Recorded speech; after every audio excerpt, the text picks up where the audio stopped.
اور اللہ ہمیشہ سے تھا، ہے، رہے گا۔ اور جتنے ذاتوں کا میں نے ذکر کیا، ایک زمانہ تھا نہیں تھے، پھر ہوئے، اور پھر اس کے بعد ختم۔ 1,24,000 انبیاء کرام آئے، نبی آئے اس دنیا میں، کہاں ہے آج؟ کوئی ہے جس سے جا کر تم مل سکو، جس کے ہاتھ پر جا کر تم اپنا ہاتھ رکھ سکو؟ ہے؟ نہیں ہے۔ نہیں تھے، پھر ہوئے اللہ کے پیدا کرنے سے، اور پھر دنیا سے چلے گئے۔ اللہ ہمیشہ سے تھا، ہے، اور ہمیشہ رہے گا۔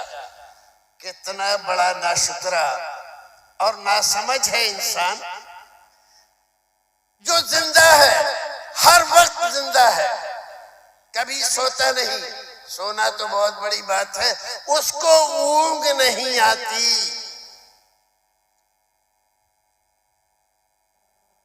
الحی القیوم لا تاخذہ سنۃ ولا نوم، نہ کبھی سوتا ہے نہ کبھی اونگ آتی ہے، اور انسان اگر نہ سوئے تو پاگل ہو جاتا ہے۔ انسان کی صفت کیا ہے؟ اگر نہ سوئے تو پاگل ہو جاتا ہے۔ 1,24,000 انبیاء کرام گزرے، ان میں سے کوئی بھی ایک ایسا نہیں جو نہ سوتا ہو، سب سوتے تھے۔ حشر میں پھر ملیں گے میرے دوستو، بس یہی ہے پیام آخری۔ السلام علیکم ورحمۃ اللہ وبرکاتہ۔ ان الحمد للہ نحمده ونستعینه ونستغفره ونعوذ بالله من شرور أنفسنا ومن سيئات أعمالنا، من يهده الله فلا مضل له ومن يضلل فلا هادي له، وأشهد أن لا إله إلا الله وأشهد أن محمدًا عبده ورسوله، أما بعد، فأعوذ بالله السميع العليم من الشيطان الرجيم، بسم الله الرحمن الرحيم۔ الله لا إله إلا هو الحي القيوم، لا تأخذه سنة ولا نوم، له ما في السماوات وما في الأرض، من ذا الذي يشفع عنده إلا بإذنه، يعلم ما بين أيديهم وما خلفهم، ولا يحيطون بشيء من علمه إلا بما شاء، وسع كرسيه السماوات والأرض، ولا يؤوده حفظهما وهو العلي العظيم۔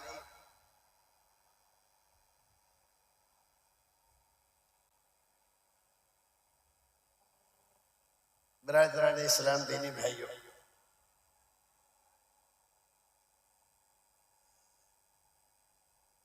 لوختہ کے مومنوں اور ایسے زمانہ شر و فساد میں آپ دین و ایمان کی شمع روشن کرنے کی جرات کر رہے ہیں، آپ کو اور آپ کی ہمتوں کو سلام ہے۔ بھئی آواز بہت کم کر دی ہے شاید۔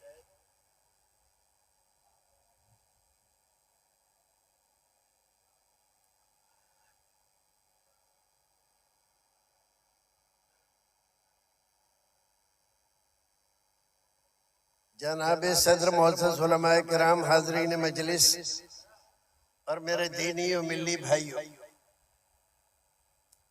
قرآن شریف کی بعض بہت ہی بنیادی اور اصولی چیزیں ہیں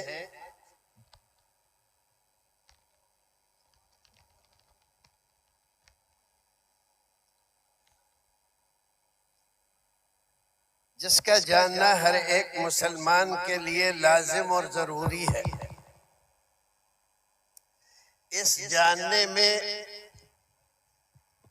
نہ جاننے میں فرقہ پرستی کا کوئی دخل نہیں۔ اگر آدمی اپنے آپ کو ایمان والا،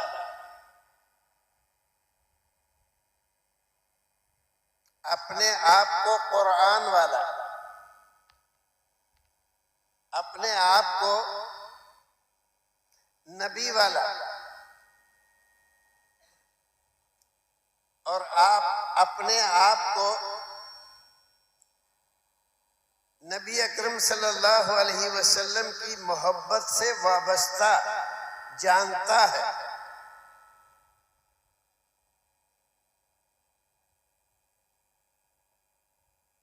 تو وہ یہ بات بھی اچھی طرح جانتا ہے کہ قرآن شریف کا بنیادی پلر، ستون، کھمبا، جس پہ دین کی، ایمان کی، اسلام کی عمارت بنائی گئی ہے، ٹھہری ہوئی ہے، وہ ہے اللہ رب العزت کے ساتھ ہمارا تعلق، ایمان کا، ایقان کا، عرفان کا، اور ایسا تعلق کہ ویسا تعلق دنیا میں کسی سے نہیں ہونا چاہیے، اور اسی کو دوسرے لفظوں میں کہتے ہیں توحید۔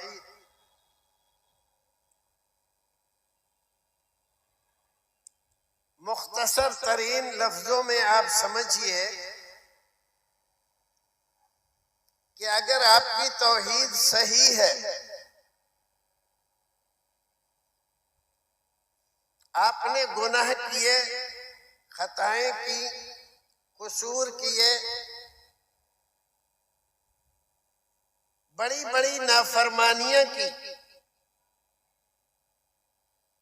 یہ سب کچھ چلتا رہا بحیثیت انسان کے۔ ہم کمزور ہیں، خواہشات ہمارے پیچھے لگی ہوئی ہیں، اور شیطان ہر وقت ہماری طاق میں لگا ہوا ہے۔ ایسے میں کسی مسلمان سے گناہ کا ہو جانا بڑی بات نہیں،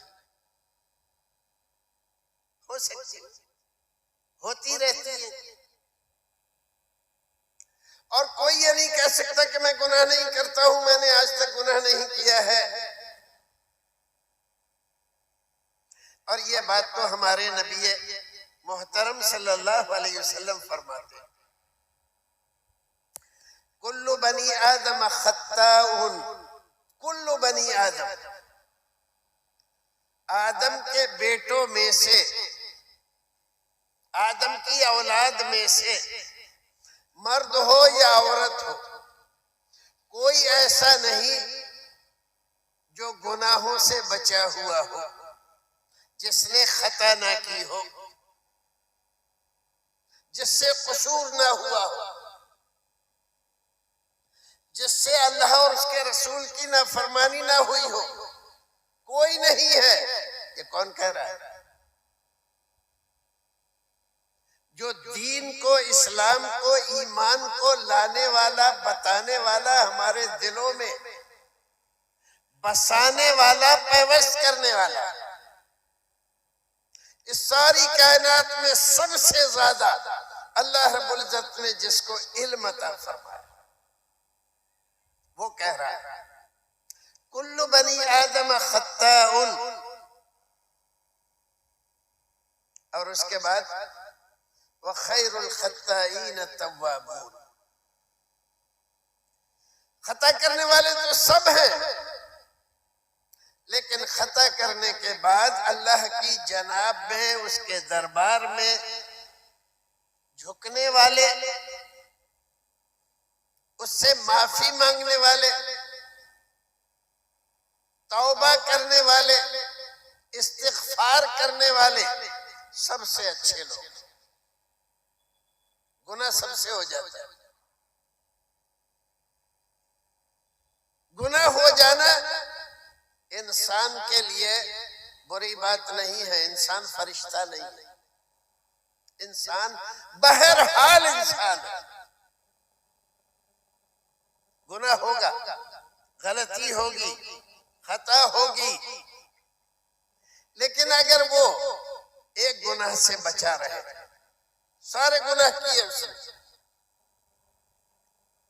لیکن ایک گناہ نہیں کیا،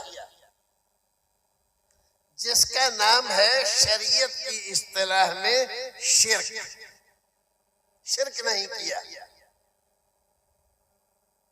تو اللہ رب العزت اپنے رحم و کرم سے کہ وہ رحیم ہے، رحمان ہے، کریم ہے، غفور ہے، بخشنے والا ہے، اس کی رحمتوں کا کوئی ٹھکانہ نہیں ہے۔ توحید کی برکت سے وہ تمام گناہوں کو بخش دے گا، معاف کر دے گا۔ کب؟ جب شرک نہیں کیا ہے اسے۔ کیا ہوا آپ کے بھائی؟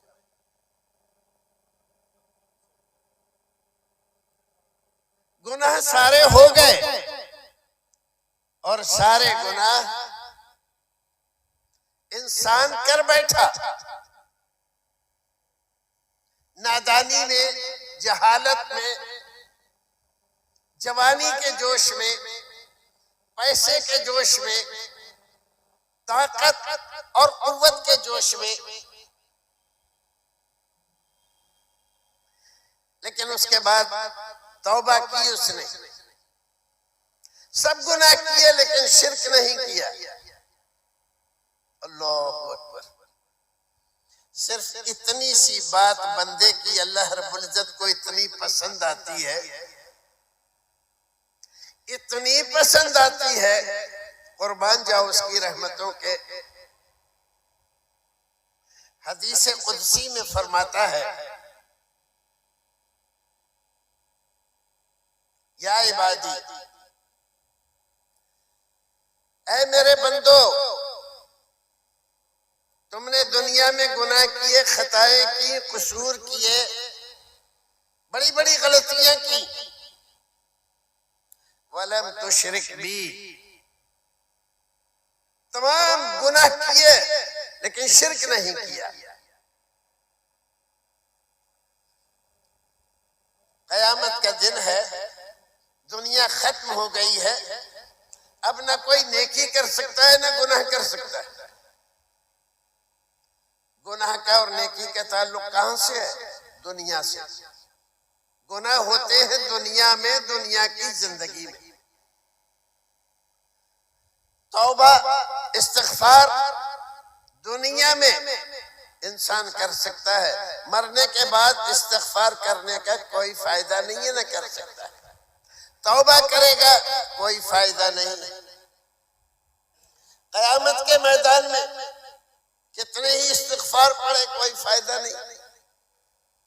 الدنیا مزرعۃ الآخرہ، یہ دنیا ہے جس کو اللہ رب العزت نے آخرت کی کھیتی کے طور پر تمہیں دیا ہے۔ جو یہاں بوگے وہ قیامت میں کاٹو گے۔ تو ہمارا پیارا رب کیا فرماتا ہے؟ لو اتیتنی بقراب الارض خطایا ولم تشرک بی، اللہ، تو میرے پاس اس حال میں آیا ہے بندے۔ کان کھولو، ہمارے بہت سارے نوجوان غلطی کر بیٹھتے ہیں، گناہ ہو جاتا ہے، اور گناہ کرنے کے بعد، گناہ ہو جانے کے بعد شیطانوں کے پیچھے پڑ جاتا ہے اور کبھی کبھی انہیں مایوس کر دیتا ہے۔ کہ اللہ تجھے بخشے گا نہیں، تجھے معاف نہیں کرے گا، تو نے اتنا بڑا گناہ کیا ہے۔ اور جب وہ مایوس ہو جاتا ہے بندہ، تو بندے کی زندگی میں سب سے خطرناک چیز مایوسی ہے۔ اگر نہیں سنا ہے تم نے تو آج سن لو۔ بندے کی زندگی میں سب سے خطرناک چیز کیا ہے؟ مایوس ہو جانا۔ اسی لیے اللہ رب العزت نے قرآن شریف میں کئی بار کہا لا تقنطوا من رحمت اللہ، اللہ کی رحمتوں سے مایوس نہ ہو۔ تو مایوسی بندے کو برباد کر دیتی ہے، تباہ کر دیتی ہے، ہلاک کر دیتی ہے، اسے توبہ نہیں کرنے دیتی، استغفار نہیں کرنے دیتی۔ اور بندہ اس مایوسی کے عالم میں برابر اور مسلسل گناہ کرتا رہتا ہے، سوچتا ہے اب اللہ تعالیٰ معاف تو کرے گا نہیں کیونکہ اتنا بڑا گناہ کر لیا ہے میں نے، تو اب گناہ سے بچنے کا فائدہ کیا ہے جب گناہ کر چکا ہوں اور جہنم میں جانا ہی ہے۔ تو یہ بہت بڑی ناکامی ہے اس کی۔ آپ نے وہ واقعہ سنا ہے کہ ایک آدمی نے 99 قتل کیے، پھر اس کے دل میں آیا کہ میں توبہ کروں، توبہ کے لیے نکلا۔ ایک بہت بڑے عابد زاہد عالم نہیں تھا، عابد تھا، زاہد تھا، عبادت گزار تھا، پرہیزگار تھا، کسی عبادت خانے میں بیٹھا ہوا ہر وقت اللہ اللہ کرتا رہتا تھا۔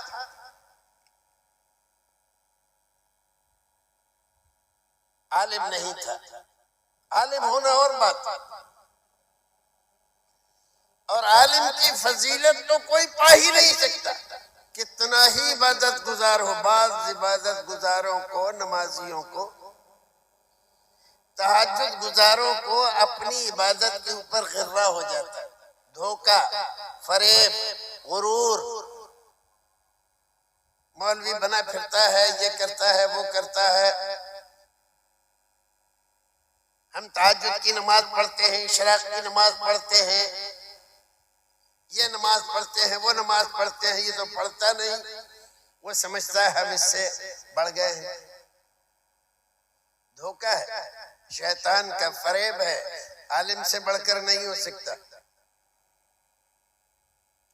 کوئی مالدار کتنا ہی خرچ کرے عالم سے نہیں بڑھ سکتا، کوئی عبادت گزار کتنی عبادت کرے عالم سے نہیں بڑھ سکتا۔ عالم کو اللہ رب العزت نے جو فضیلت دی ہے، وہ فضیلت بغیر علم حاصل کیے آپ نہیں پا سکتے، خرید نہیں سکتے، کوئی صورت نہیں ہے کہ وہ آپ کو مل جائے۔ کیوں؟ العلماء ورثۃ الانبیاء، نبی کے اصلی وارث علماء ہیں، وراثت نبوی خریدی نہیں جا سکتی، اس کو علم حاصل کر کے پڑھ کے ہی حاصل کیا جا سکتا ہے۔ کتنے ہی بڑے آپ مالدار ہو جائیں عالم کے برابر نہیں ہو سکتے، کتنے ہی بڑے آپ عبادت گزار ہو جائیں عالم سے نہیں بڑھ سکتے۔ اور کیوں نہیں بڑھ سکتے؟ یہ بات بتانے کے لیے بہت وقت چاہیے اور ہمارے پاس وقت نہیں۔ اب ہم نے ابھی اپنی بات شروع نہیں کی، تو بات یہ ہو رہی تھی کہ وہ عابد و زاہد کے پاس گیا اور بتلایا میں نے 99 قتل کیے ہیں، کیا میری توبہ اللہ تعالیٰ قبول کر لے گا؟ اس کی تو آنکھیں پھیل گئیں، کہنے لگا کیا کہا؟ 99 قتل کیے، اللہ تجھے معاف نہیں کرے گا، تیری توبہ قبول نہیں ہوگی۔ اس نے کہا کہ جب نہیں ہوگی تو پھر چلو جہاں 99 کی ایک اور صحیح. وہ تلوار نکالی، اس کو بھی قتل کر دیا اس نے. کیا یہ آدمی اس کو قتل کرنے گیا تھا؟ نہیں، وہ تو بڑی عزت و احترام کے ساتھ اس سے مسئلہ پوچھنے گیا. وہ تو توبہ کرنا چاہتا تھا، وہ تو گناہ کی زندگی سے نکلنا چاہتا تھا. لیکن اس آدمی نے جب اس کو مایوس کر دیا، تب مایوسی نے اس کو ایک اور بڑا جرم کرنے پر آمادہ کیا. تو مایوس آدمی ہمارے سماج کا سب سے خطرناک آدمی ہے. پھر وہ کچھ بھی کر سکتا ہے، اس سے کوئی چیز بعید نہیں.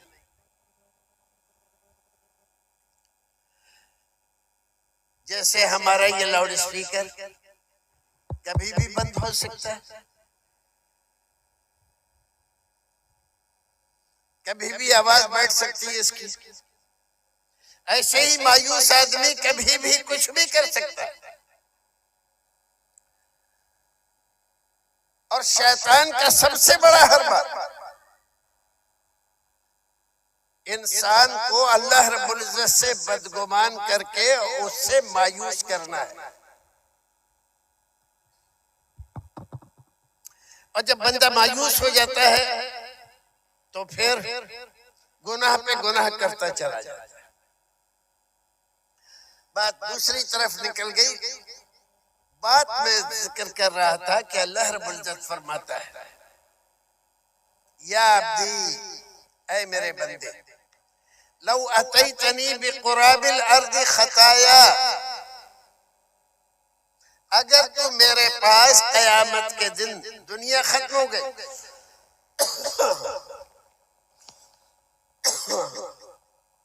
اور اب آیا ہے، اب نیکی نہیں کر سکتا، استغفار نہیں کر سکتا، توبہ نہیں کر سکتا، اور لے کے کیا آیا؟ گناہ. کتنے؟ اتنے گناہ کہ زمین بھر گئی. اتنے گناہ ہے تیرے پاس، لیکن تیرے پاس ایک پوائنٹ ایسا ہے جو میری رحمت کو جھنجھوڑتا ہے، بیدار کرتا ہے، میری رحمت کو جگاتا ہے.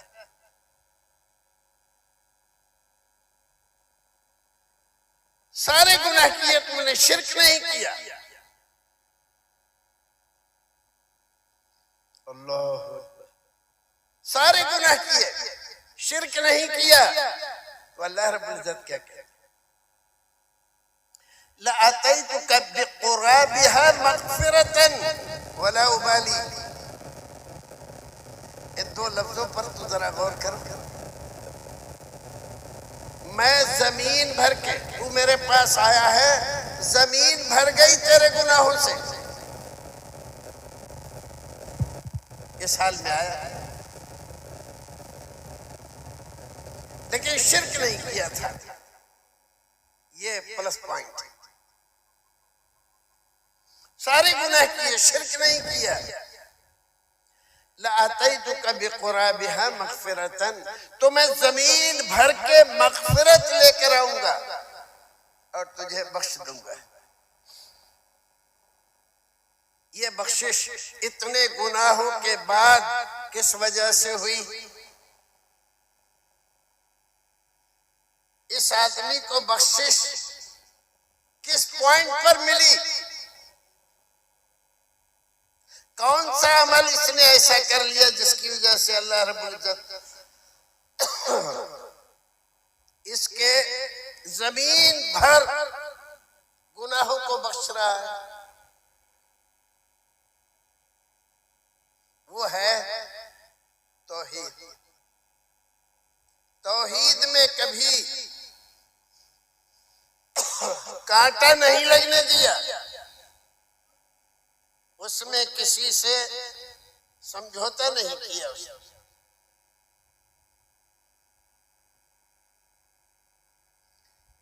توحید کو کبھی رسوا نہیں کیا اس نے، تو توحید کی وجہ سے اللہ رب العزت اس کو بخش دے گا، معاف کر دے گا۔ تو بھائیو عزیزو، اب تک جو بات میں نے آپ کو بتلائی، سب سے پہلی بات اس بات کی کوشش کرو، اول تو گناہ مت کرو، کہ گناہ نحوست ہے، اور نحوست ہمیں اللہ رب العزت کے دربار سے نکال کر شیطان کے چنگل میں پھنسا دیتی ہے، اور اگر گناہ ہو بھی جائے تو توبہ کرو، استغفار کرو، کچھ بھی ہو جائے توحید میں کوئی خلل نہیں ہونا چاہیے۔ امید ہے جنت مل جائے گی، اور تم نے نمازیں پڑھی، روزے رکھے، زکاتیں دی، بڑے بڑے نیکی کے کام کیے، جھنڈے لگائے، ڈنڈے لگائے، ڈھنڈورے پیٹے، نعت خوانی کی مجلسیں سجائی، سب کچھ کیا، لیکن توحید نہیں ہے تمہارے پاس۔ لا يدخل الجنة الا مؤمنون، مشرک کبھی جنت میں نہیں جا سکتا۔ ان اللہ لا يغفر ان يشرك به ويغفر ما دون ذلك لمن يشاء۔ کتنی صاف بات اللہ رب العزت نے کہی، سن لو، یہ میرا آخری کلام ہے، آخری رسول پر میں نے بھیجا ہے، فیصلہ کر دیا ہے، یہ منسوخ نہیں ہو سکتا۔ اللہ رب العزت آدمی شرک کرے اور شرک سے توبہ کیے بغیر مر جائے، کتنی ہی نمازیں، روزے، حج، زکوٰۃ سب کچھ کیا ہے، اللہ رب العزت اس کو معاف نہیں کرے۔ وَيَغْفِرُ مَا دُونَ ذَلِكَ لِمَنْ يَشَاءُ، اس کے علاوہ جس کو چاہے معاف کر دے۔ تو یہ بات اگر تمہاری سمجھ میں آ گئی تو آج میں آپ کو آیت الکرسی کے بارے میں بتانا چاہتا ہوں۔ آیت الکرسی تو ہمارے یہاں بچپن میں مائیں بچوں کو یاد کرا دیتے، وہ جانتی ہیں کہ آیت الکرسی پڑھنے کے بعد جن کا، جادو کا، شیطان کا، نظر کا کوئی بھی ایسا برا اثر جو میرے بچے پر پڑے، آیت الکرسی اس کو دور کر دیتی ہے۔ آیت الکرسی کی فضیلت بچپن سے ہم سن رہے ہیں، آیت الکرسی کے بڑے درجے اور مرتبے ہیں۔ آیت الکرسی تعویذ و گنڈے والوں کے لیے نفع بخش تجارت کا بہت ہرا بھرا نسخہ ہے، ہزاروں تعویذ بنائے جاتے ہیں آیت الکرسی۔ لیکن بھائیو عزیزو، آیت الکرسی کو آپ نے کبھی سمجھنے کی کوشش کی؟ اتنی فضیلت اس کی کیوں ہے؟ حضرت ابی ابن کعب رضی اللہ تعالیٰ عنہ، بخاری شریف کی حدیث، اللہ کے رسول ایک بار ان سے پوچھتے ہیں، صحابہ کرام نے، مشہور قاری ہیں ابی ابن کعب، ان سے پوچھتے ہیں، ابی یہ بتلاؤ قرآن شریف میں سب سے عظیم، سب سے بڑی، فضیلت والی، درجے والی، عظمت والی آیت کون سی ہے؟ کون پوچھ رہا ہے؟ اللہ کے رسول۔ کس سے؟ اپنے ایک صحابی سے۔ وہ جواب دیتے ہیں کہ اللہ کے رسول آیت الکرسی۔ رسول اکرم بہت خوش ہو اور خوشی میں ان کے سینے پر ہاتھ مارتے ہیں، مبارکباد پیش کرتے ہوئے اللہ تمہارے علم کو تر و تازہ رکھے۔ بہت بہتر جواب دیا تم نے، یہ علم تمہیں مبارک ہو۔ کیا مطلب ہوا؟ صحابی نے جواب دیا، رسول نے اس کی تائید فرمائی۔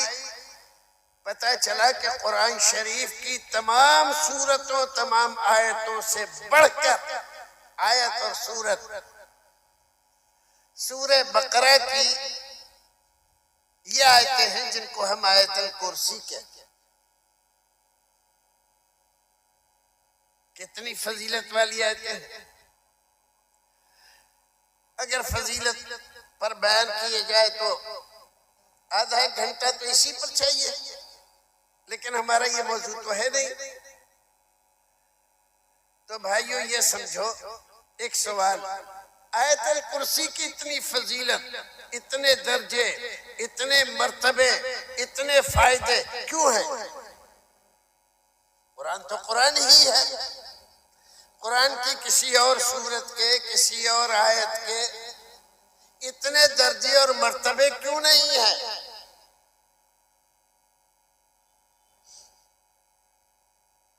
تو یاد رکھو، اس کے پیچھے وہ حقیقت ہے جو صرف توحید والا جان سکتا ہے، اور جو مریض ہو ہمارے لاؤڈ اسپیکر کی طرح سے وہ نہیں سمجھ سکتے،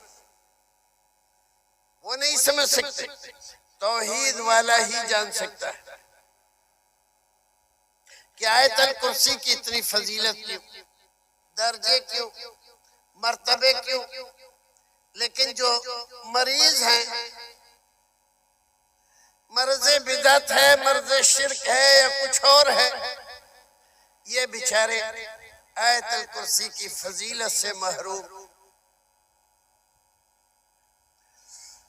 بات لمبی نہ ہو جائے تو اتنا سمجھ لو کہ آیت الکرسی میں اللہ رب العزت، اس کی ذات، اس کے صفات۔ ارے بھائی ہمارا گلا خشک ہو رہا ہے اس کی ذات، اس کو کرنے سے تھوڑی ہوگا، وہیں سے خراب۔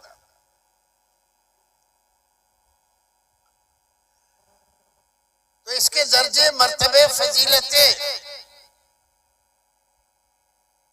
توحید کی وجہ سے ہے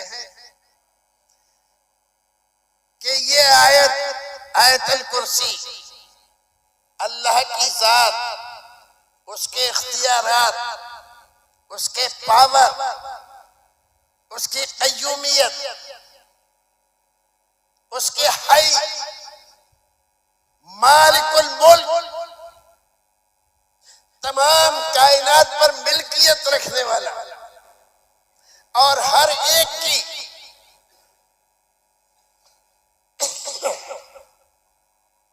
خبر رکھنے والا، ہر ایک کا اختیار اپنی مٹھی میں رکھنے والا، اس بات کا بیان ہے۔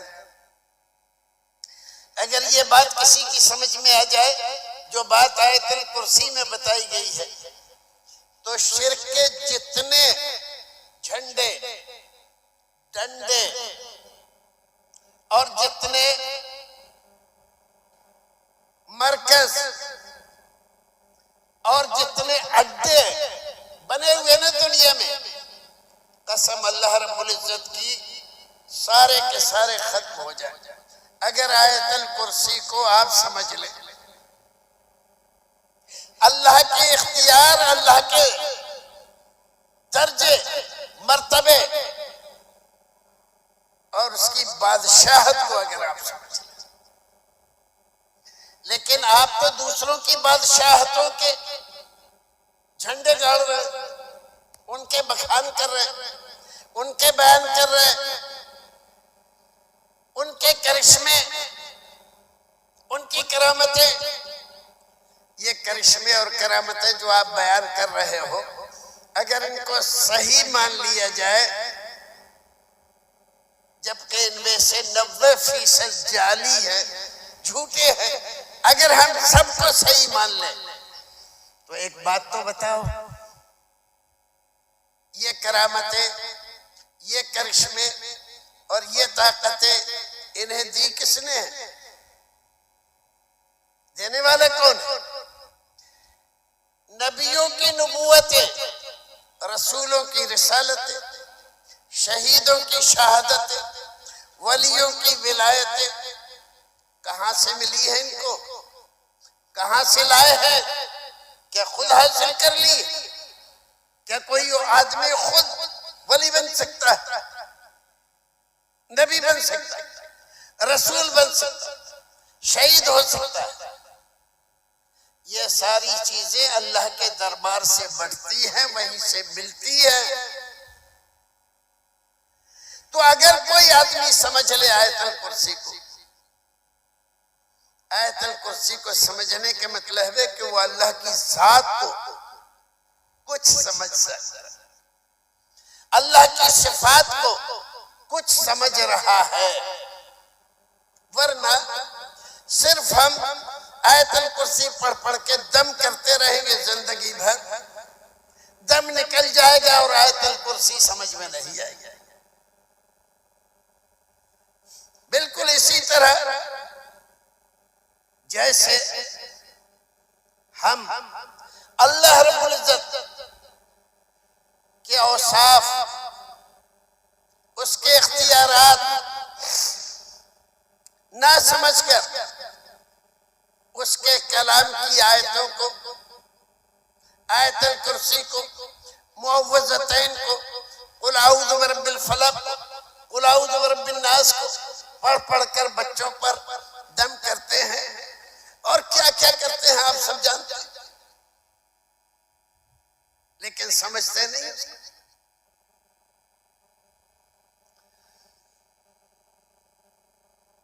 اللہ رب العزت فرماتا ہے اللہ لا الہ الا ہوا. اللہ اپنے بارے میں خود بتا رہا ہے، مجھے جانو، مجھے سمجھو، میں کیا ہوں. اللہ، اور یہ اللہ کا لفظ، یہ اللہ رب العزت کا نام ہے، اس کا ذاتی. اس نام کا کوئی ترجمہ نہیں. اس نام جیسا نام دنیا کی کسی زبان میں نہیں، کسی آسمانی کتاب میں نہیں. بے مثال، لازوال، بے نظیر اللہ. اللہ، اور ایسا لفظ ہے، اگر وقت ہو تو بتلاؤں کہ اس کا ایک ایک جز، الف، لام، پھر دوسرا لام، پھر اس کا آخری جز ہے، یہ جتنے اجزاء سے، جتنے حرفوں سے مل کر بنا ہے، ہر حرف اللہ کی ذات اور اس کی عظمت پر دلالت کرتا ہے. اللہ رب العزت کے مشہور 99 نام ہیں. صرف 99 ہی نہیں ہے، بے شمار نام. وَلِلَّهِ الْأَسْمَاءُ الْحُسْنَى فَادْعُوهُ بِهَا. اللہ کے بڑے پیارے پیارے نام ہیں، بڑے پیارے پیارے نام ہیں.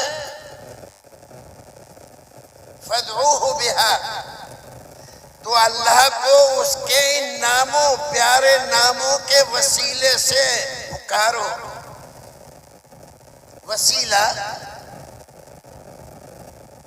اگر لگانا ہے، ماننا ہے، تو اللہ کے ناموں کا. فَادْعُوهُ بِهَا، یہ بے وسیلے کی ہے. علماء کرام جانتے ہیں تو اللہ رب العزت کہہ رہا ہے اس کے نام بے شمار ہیں، مشہور نام جو ایک حدیث میں ترمذی شریف کی آئے ہیں 99 نام، 99 ناموں میں کوئی نام اللہ جیسا نہیں۔ اللہ لا الہ، لا ایک تلوار ہے، ایک ایسی تیز زبردست دھار والی ایسی تلوار، اللہ رب العزت کے علاوہ جتنے بھی معبودان باطلہ لوگوں نے اس کے شریک، لوگوں نے حاجت روا مشکل کشا بگڑی بنانے والے، بیٹا بیٹی دینے والے جتنے بھی بنا رکھے ہیں، یہ لا کی تلوار ہر ایک کی گردن صاف کر دیتی۔ لا کسی کو باقی نہیں رکھتی۔ آپ نے کلمہ پڑھا، ہر ایک مسلمان کلمہ پڑھا، لیکن کلمہ سمجھا نہیں ہے۔ کلمہ سمجھ لے، صرف کلمہ اشہد ان لا الہ الا اللہ واشہد ان محمدا عبدہ ورسولہ، تو بندہ نہ شرک کرے گا نہ بدعت کرے گا۔ 13 سال رسول اکرم صلی اللہ علیہ وسلم نے مکے میں صرف کلمہ سمجھانے پر لگایا۔ مکے میں نماز نہیں تھی، کیسے پڑھی جائے، کتنے وقت پڑھی جائے، روزہ نہیں تھا، حج نہیں تھا، زکوٰۃ نہیں تھی، یعنی یہ چیزیں فرض نہیں ہوئی تھی جیسے آج ہمارے زمانے میں۔ 13 سال اس کلمے کو سمجھانے کے لیے رسول اکرم نے صرف کیے، اور جن صحابہ کرام کی شہادتیں ہوئی اس زمانے میں، اس 13 سال کے عرصے میں وہ اسی توحید کی خاطر ہوئی۔ نماز روزے کا جھگڑا نہیں تھا۔ آج تو آمین رفع الدین کے جھگڑے لے کر مسلمان آپس میں ایک دوسرے کی گردن کاٹنے کے لیے تیار ہیں، بے عزتی کرنے کے لیے تیار ہیں۔ آج جیسے خلفشار والے زمانے میں چاروں طرف سے مصیبتیں، پریشانیاں مسلمانوں کی طرف ٹوٹ ٹوٹ کر آ رہی ہیں، اور حال یہ ہو گیا ہے جیسا کہ فارسی کے ایک شاعر انوری نے اپنے کلام میں کہا کہ ہر بلائے قضا سما آیت بر زمینہ رسیدہ می پرسد خانہ انوری کجا باشد۔ جتنی مصیبتیں آسمان سے نازل ہوتی ہیں، گرچہ بر دیگر قضا باشد، چاہے وہ آئی ہو وہ مصیبتیں دوسروں کے لیے، میرے لیے نہیں آئی، مسلمان کے لیے نہیں آئی، دوسروں کے لیے، دوسری قوموں کے لیے اتری ہیں۔ لیکن حال یہ ہو گیا ہے کہ زمین تک پہنچنے سے پہلے وہ پوچھتی ہیں خانہ انوری کجا باشد، یہ انوری کا گھر کہاں ہے؟ وہ میرے لیے آتی ہے۔ ساری مصیبتیں، ساری پریشانیاں، کاروبار ٹھپ کیے جائیں گے مسلمان کے،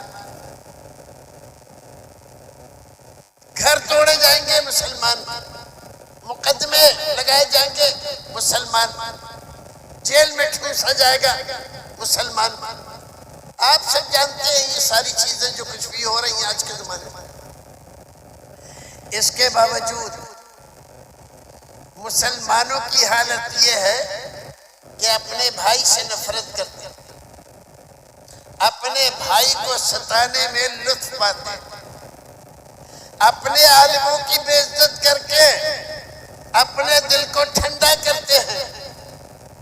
اگر کہیں اللہ رسول کی ان کے ذکر کی مجلس قائم کی جائے تو اس کو بھنگ کرنے کوئی نہ سن سکے، کان میں نہ پڑے کسی کے اللہ رسول کی بات، کوئی نہ کوئی ایسا قدم اٹھائیں گے جو وہ بیکار ہو جائے۔ کون کر رہا ہے؟ غیر کر رہے ہیں، مسلمان کر رہے ہیں۔ اتنے مصیبت اور پریشانی بھرے عالم میں، زمانے میں ہم جو کچھ بھی کر رہے ہیں، ہم خود اپنی مصیبتوں اور پریشانیوں کے لیے ذمہ دار ہیں۔ کوئی سرکار نہیں، کوئی کمیٹی نہیں، کوئی سنگٹھن نہیں، ہماری بدعمالیاں، بد کرداریاں اور ہماری آپسی نفرت اور آپسی لڑائیاں اس کے لیے ذمہ دار ہے۔ ہم دوسروں کا نام لے کر ان کو برا بھلا کہہ کر خواہ مخواہ اپنے دل کو تسلی دینے کی کوشش کرتے ہیں۔ تو بھائیو، بات یہ ہو رہی تھی، اللہ لا الہ لا الہ، کلمے کو آپ نے دیکھا؟ لا الہ کا معنی کیا ہے؟ جس کو انگریزی میں کہتے ہیں گاڈ از نتھنگ، اللہ واللہ، خدا ودا، گاڈ ورڈ کچھ نہیں ہے۔ اس سے بڑا کفر اور کچھ ہو سکتا ہے؟ نہیں ہو سکتا۔ لیکن آپ دیکھو کہ اسلام کے احکام، اس کی بنیاد میں لا الہ یہ رکھا ہوا۔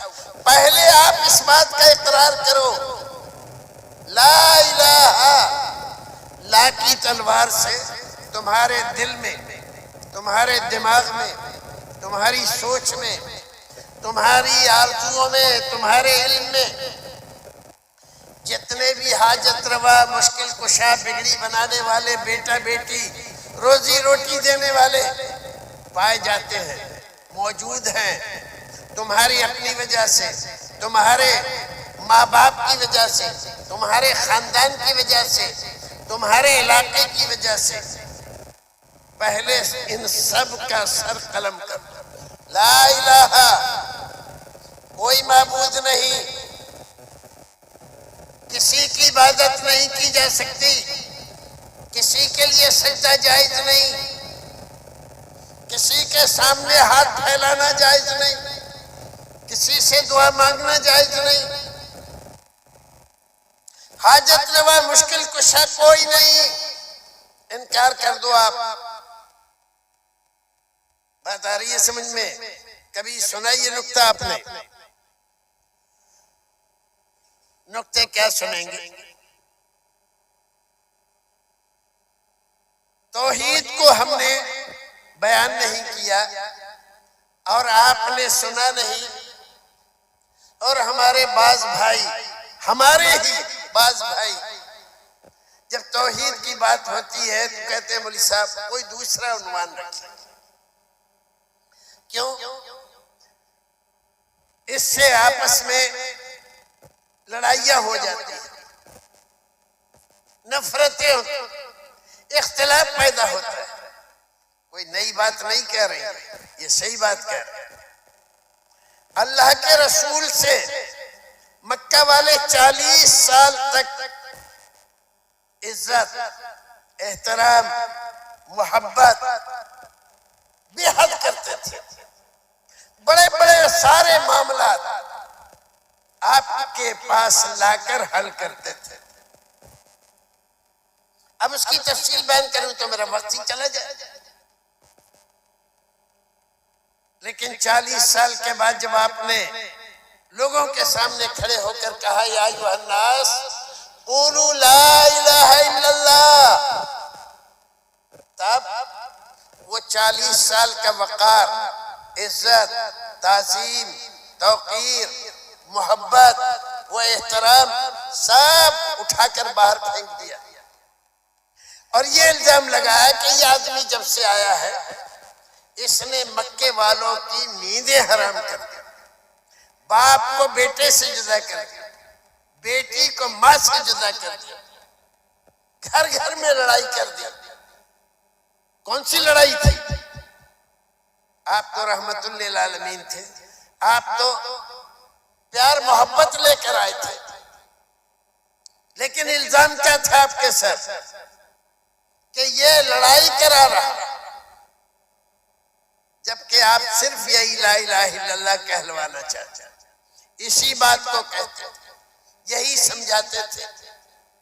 تو توحید کو اس زمانے میں مشرکین مکہ نے، کفار مکہ نے اختلاف کا سبب بتایا.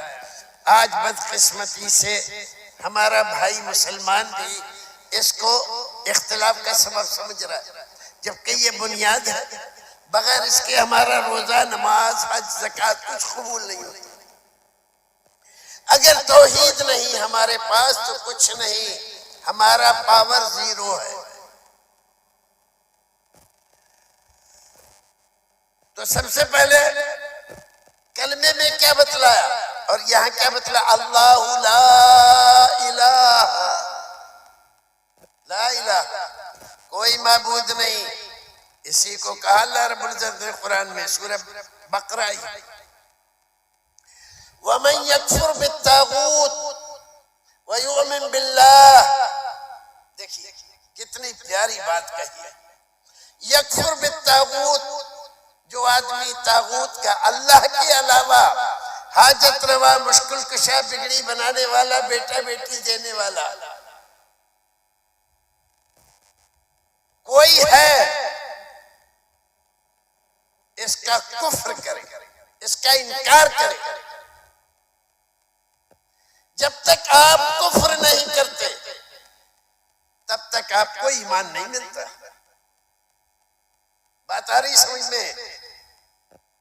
بہت سارے بھائیوں کو بڑی عجیب لگے گی یہ کیا کہہ دیا، لیکن یہ تو قرآن کہہ رہا ہے، میں نہیں کہہ رہا. وَمَن يَكْفُرْ بِالطَّاغُوتِ، پہلے طاغوت کے ساتھ کفر کرو، طاغوت کا انکار کرو. حاجت روا، مشکل کشا، سجدہ کرنے کے لائق، مانگنے کے لائق اگر کسی کو سمجھتے ہو تو اس کے ساتھ کفر کرو.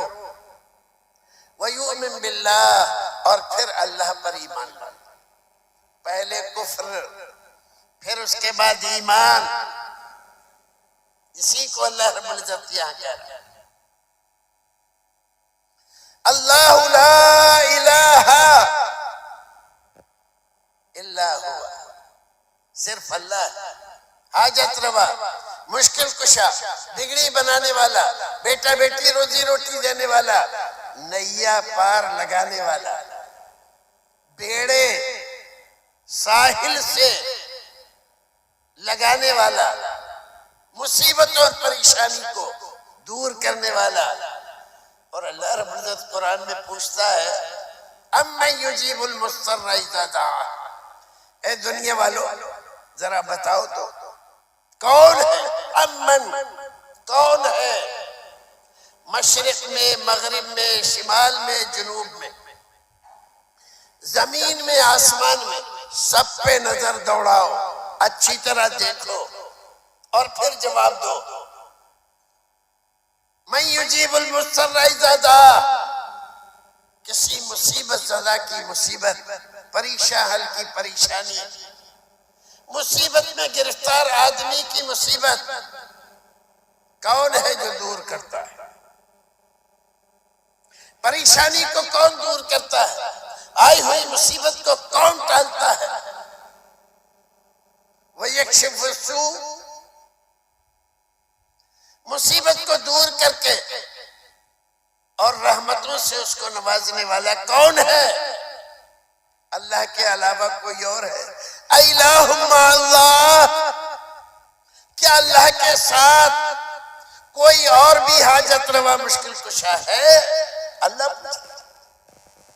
اگر تمہاری زبان سے، تمہارے دل سے، تمہارے دماغ سے نکل رہا ہے کہ ہاں اور ہے، تو ایمان برسوں کوسوں دور ہے تم سے، ابھی تم ایمان والے نہیں ہو۔ اتنی جرأت تو مکہ والوں کو نہیں ہوئی کہ کہہ دیں ہمارے لات حبل عزا یہ ہے مصیبت دور کرنے والے، ان کو بھی نہیں تھی۔ اللہ اللہ لا الہ الا ہوا، اللہ ہی ہے الحی القیوم، الحی جو زندہ ہے، کبھی اس کو موت نہیں آتی نہ آئی، کوئی زمانہ ایسا نہیں گزرا جس میں وہ زندہ نہ تھا، اور اس کے علاوہ کوئی ذات ایسی نہیں جس کے اوپر عدم نہ گزرا ہو۔ وہ زندگی سے دور تھا، آسمان، زمین، چاند، سورج، ستارے، سیارے، انسان، جن، فرشتے، عابد، زاہد، نبی، رسول، پیر، پیغمبر، شہید، یہ سب ایک زمانہ ایسا تھا کہ ان کا کوئی وجود نہیں تھا، اور اللہ ہمیشہ سے تھا، ہے، رہے گا۔ اور جتنے ذاتوں کا میں نے ذکر کیا، ایک زمانہ تھا نہیں تھے، پھر ہوئے، اور پھر اس کے بعد ختم۔ 1,24,000 انبیاء کرام آئے، نبی آئے اس دنیا میں، کہاں ہے؟ آج کوئی ہے جس سے جا کر تم مل سکو، جس کے ہاتھ پر جا کر تم اپنا ہاتھ رکھ سکو؟ ہے؟ نہیں ہے، نہیں تھے، پھر ہوئے، اللہ کے پیدا کرنے سے، اور پھر دنیا سے چلے گئے۔ اللہ ہمیشہ سے تھا، ہے، اور ہمیشہ رہے گا۔ کتنا بڑا ناشکرا اور ناسمجھ ہے انسان جو زندہ ہے، ہر وقت زندہ ہے، کبھی سوتا نہیں، سونا تو بہت بڑی بات ہے، اس کو اونگ نہیں آتی۔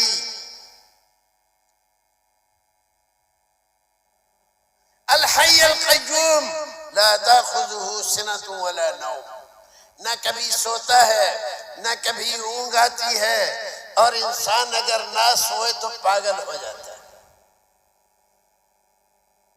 انسان کی صفت کیا ہے؟ اگر نہ سوئے تو پاگل ہو جاتا ہے۔ 1,24,000 انبیاء کرام گزرے، ان میں سے کوئی بھی ایک ایسا نہیں جو نہ سوتا ہو، سب سوتے تھے۔ پیر، شہید، ولی، سب اس دنیا میں سوتے تھے، اور میرا رب ہے کبھی نہیں سوتا، جو کبھی نہیں سوتا، ہر وقت زندہ ہے، اور ساری زندگیاں جس کی مٹھی میں ہیں۔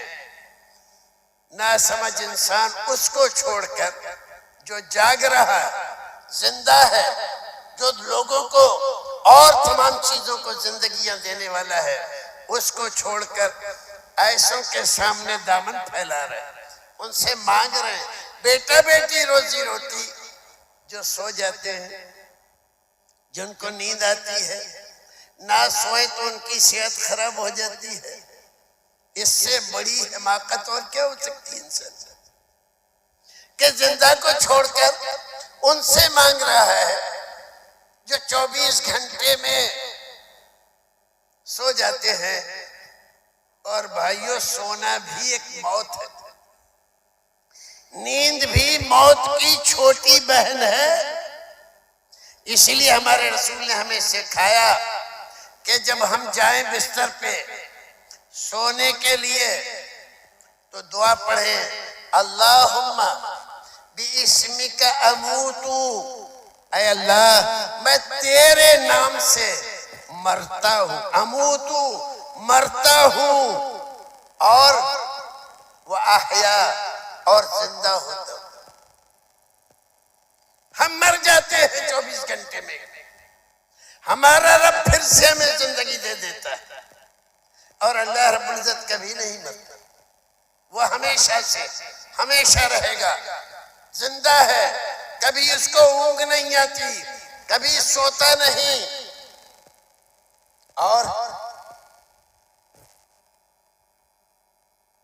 لا تأخذه سنة ولا نوم له ما في السماوات وما في الارض، سارا آسمان اور آسمان میں جتنی مخلوق ہے، ساری زمینیں اور زمینوں میں جتنی مخلوق ہے، لہو سب کا مالک وہی ہے، اسی کی ہے، وہی مالک ہے، وہی پیدا کرنے والا ہے، وہی جلانے والا ہے، وہی کھلانے والا ہے، وہی پہلانے والا ہے، اور وہی زندہ رکھنے والا ہے، اس کے علاوہ کوئی نہیں۔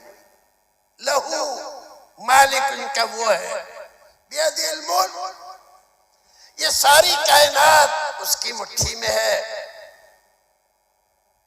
وَهُوَ عَلَى كُلِّ شَيْءٍ قَدِيرٌ، اور اس جیسی ذات کسی کی نہیں، وہ ہر چیز پر قدرت رکھتا ہے۔ یہ کون کہہ رہا ہے؟ قرآن کہہ رہا ہے، آیت الکرسی بتلا رہی ہے، لَهُ مَا فِي السَّمَاوَاتِ وَمَا فِي الْأَرْضِ مَنْ ذَا الَّذِي يَشْفَعُ عِنْدَهُ إِلَّا بِإِذْنِهِ، جن کے سہارے پر پھول رہے ہو، ہم کو جنت میں بھجوا دیں گے، ہمارا یہ کر دیں گے، وہ کر دیں گے، اس کے دربار کی حالت یہ ہے کہ بغیر اس کی اجازت کے نبی ہو، ولی ہو، پیر ہو، پیغمبر ہو، شہید ہو، فرشتہ ہو، جن ہو، کسی کو جرأت نہیں بغیر اس کی اجازت کے کسی کی سفارش کرنے کے لیے کھڑا ہو جائے۔ منزل پوچھ رہا ہے، پوری کائنات میں دیکھ کے بتاؤ منزل کون ہے؟ یشفع، جو سفارش کرے کسی کی، شفاعت کرے کسی کی، اس کے دربار میں اندہ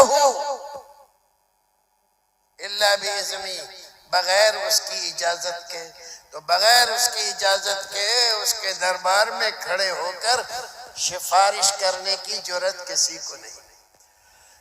میرا وقت ختم ہو گیا، انشاءاللہ پھر کبھی آیت الکرسی کو پڑھو۔ آج کل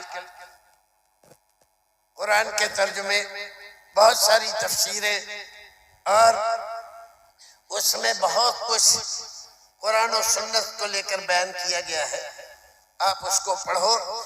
آپ نے اگر آیت الکرسی کو 2-4 بار پڑھ کر اور دل میں بٹھا لیا، یقین جانیے آپ شرک سے دور، بدعت سے دور، ایمان کے قریب، ایمان والے، سچے ایمان والے، سچے قرآن والے، سچے رسول والے، سچے اسلام والے ہو جائیں گے آپ۔ اللہ رب العزت ہمیں اور آپ کو نیک عمل کرنے کی توفیق عطا فرمائے، اور پروردگار توحید کو ہمارے سینوں میں جاگزیں کر دے، اور رسول اکرم کی پاکیزہ تعلیمات سے ہمارے سینوں کو منور فرما دے۔ اللہ اور اس کے رسول سے حقیقی محبت کرنے کی اللہ رب العزت ہمیں توفیق عطا فرمائے۔ وآخر دعوانا ان الحمد للہ رب العالمین۔